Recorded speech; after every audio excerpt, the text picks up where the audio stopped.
ሰላም ጤና ይስጥልን ክቡራን የዩቲዩብ ቤተሰቦች፣ የሰዓቱን አጫጭር መረጃዎች እየቀርብ ያለው እስከ ፍጻሜው አብራችሁን ቆዩ።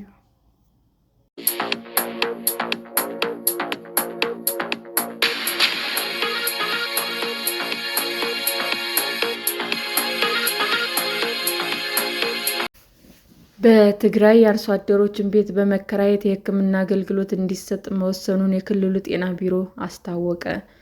በሰሜኑ ጦርነት ወቅት የወደሙ የጤና ተቋማት ሙሉ በሙሉ ወደ ነበሩበት መመለስ ባለመቻሉ የሕክምና አገልግሎት እንዳይቋረጥ የአርሶ አደር ቤቶችን ተከራይቶ ለመስራት መወሰኑን የትግራይ ክልል ጤና ቢሮ አስታውቋል። በጦርነቱ የወደሙ የጤና ተቋማት ወደ ነበሩበት ለመመለስ በቢሊዮን ዶላር እንደሚጠይቅ የክልሉ ጤና ቢሮ ኃላፊ አማኑኤል ኃይሌ ተናግረዋል።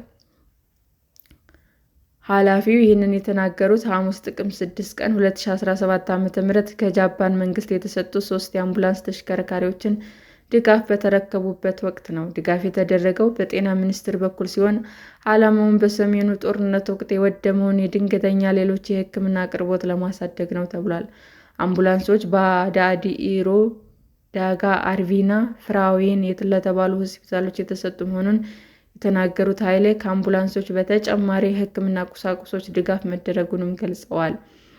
የክልሉ ጤና ቢሮ ከጤና ሚኒስቴር፣ ከዓለም የጤና ድርጅት ጋር በመሆን በ2015 ዓ.ም ሄራሙስ በተደረገ ጥናት 89 በመቶ የሚሆኑ የጤና ተቋማት ጉዳት እንደደረሰባቸውም የተናገሩት አማኑኤል ከእነዚህ ውስጥም 3 በመቶ የሚሆኑት ሙሉ በሙሉ መውደማቸውን ጥናቱን አመልክቷል ብለዋል።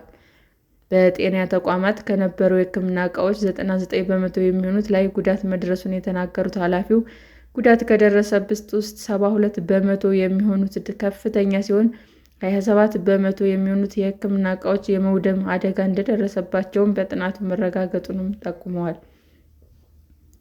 ከጤና ሚኒስቴርና ከሌሎች አጋር ድርጅቶች ጋር በመሆን የተለያዩ ስራዎች እየተሰሩ መሆናቸውን የገለጹት ኃላፊው ነገር ግን 30 ዓመት የፈጀ የጤና ሲስተም ዘርግታ ወደ ነበረበት ለመመለስ በርካታ ሀብት እንደሚጠይቃት ተናግረዋል። የጤና አገልግሎት ሙሉ በሙሉ ማቆም ስለማይቻል የፈረሱ የጤና ኬላዎች ላይ አገልግሎት መስጠት ካልተቻለ የገበሬ ቤቶችን ተከራይቶ ስራ እንዲጀመር መወሰኑን አብራርተዋል። የጤና ተቋማት ከጦርነት በፊት ሲሰጡ እንደነበረው አገልግሎት እየሰጡ ነው ብሎ አፋችንን ሞልተን መናገር አንችልም ያሉት አማኑኤል በቁጥጥር ስር ውለው የነበሩ እንደ HIV ኤድስ፣ ወባና ኮሌራ ያሉ ወረርሽኞችም እንደሚከሰቱ ገልጸዋል። ከጦርነት በፊት ክልሉ ላይ የነበረው የኤችአይቪ ኤድስ ስርጭት 1.43 በመቶ እንደነበር የገለጹት አማኑኤል ከጦርነት በኋላ በተደረገ ጥናት ወደ 3 በመቶ ከፍ ማለቱንም አክለዋል። በተመሳሳይ ከጦርነቱ በፊት 46,000 በላይ የሚሆኑ የኤችአይቪ ኤድስ ክትትል የሚያደርጉ ታካሚዎች እንደነበሩ ያስታወሱት ኃላፊው በአሁኑ ወቅት 37,000 የሚሆኑ ያሉበት ታውቆ ክትትል እየተደረገላቸው መሆኑን ገልጸው ቀሪዎቹ የት እንዳሉ አይታወቅም ብለዋል። በዕለቱ ንግግር ያደረጉት በኢትዮጵያ የዓለም ጤና ድርጅት ተወካይ ፍራንሲስ ቺሳካ ካሶሎ ፕሮፌሰር በክልሉ በጦርነት የተጎዱ የጤና ተቋማት መልሶ መገንባት፣ የውሃና የንጽህና አጠባበቅ ስርዓቶችን ማሻሻል ላይ ትኩረት ተደርጎ መስራት እንደሚያስፈልግ ጠንካራ እምነት እንዳላቸውም ገልጸዋል። በኢትዮጵያ የጃፓን ኤምባሲ የሚስዮን ምክትል ዋና ዳይሬክተር ሚስተር ኒስቶ ሹንታሮ ለክልሉ የተደረገው ድጋፍ አስፈላጊ የሆኑ የጤና ግብዓቶች ለማቅረብ ያለመ መሆኑን አብራርተዋል። ጃፓን ከዚህ ቀደም በትግራይ፣ አማራና አፋር ክልሎች ላሉ 150,000 በላይ ለሚሆኑ ሰዎች የተመጣጠነ ምግብና የወረርሽኝ መከላከል ድጋፍ፣ የተቋማት እድሳትና ግንባታ እንዲሁም ለጤና ሰራተኞች ስልጠና በመስጠት ወሳኝ የጤና አገልግሎቶች መስጠት እንደሚያካትትም ገልጸዋል። ሰላም ጤና ይስጥልን ውድ የዩቲዩብ ቤተሰቦቼ እንዴት ናችሁ?